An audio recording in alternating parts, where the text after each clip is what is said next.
Friends, నేను రాముని బాల్యం నేర్చుకున్నాను ఫ్రెండ్స్. మా అందిరత్త క్వశ్చన్స్ అడుగుతుంది, నేను ఆన్సర్ చేయాలి. మీరు కూడా వినండి. నాకు చెప్పింది గుర్తుందా? రాముడు పుట్టిన రాజ్యం పేరేంటి? అయోధ్య రాజ్యం. దశరథ మహారాజుకి ఎంతమంది కుమారులు? నలుగురు. దశరథ మహారాజుకి పుట్టిన కుమారుల పేర్లేంటి?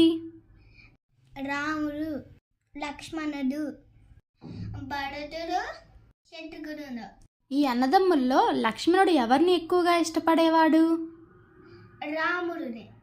రాముడు ఏడుస్తున్న పిల్లవాడికి ఏం చేశాడు? నీటిలో పడిపోయిన బొమ్మని తీసి ఇచ్చాడు. ఏడవకు, ఆ బొమ్మని మనం శుభ్రం చేసుకొని ఆడుకుందాం అన్నారు.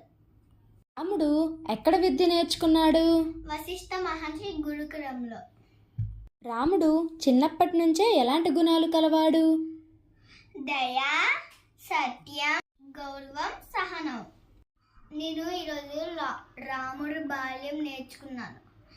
బాగుంటే లైక్, షేర్, సబ్స్క్రైబ్ చేసుకొని పక్కనుండే గంటను కూడా కొట్టియండి. కామెంట్ చేయడం మర్చిపోకండి. Bye bye.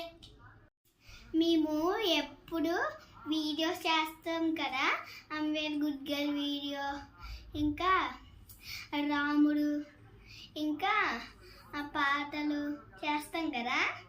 మీరు ఎన్ని లైక్స్ ఇచ్చారు, ఎన్ని సబ్స్క్రైబర్స్? మీరు కూడా చాలా చెయ్యండి. సబ్స్క్రైబర్స్, లైక్స్, అప్పుడే సిల్వర్ బేబీ పర్సన్ వస్తుంది మాకు. బాయ్.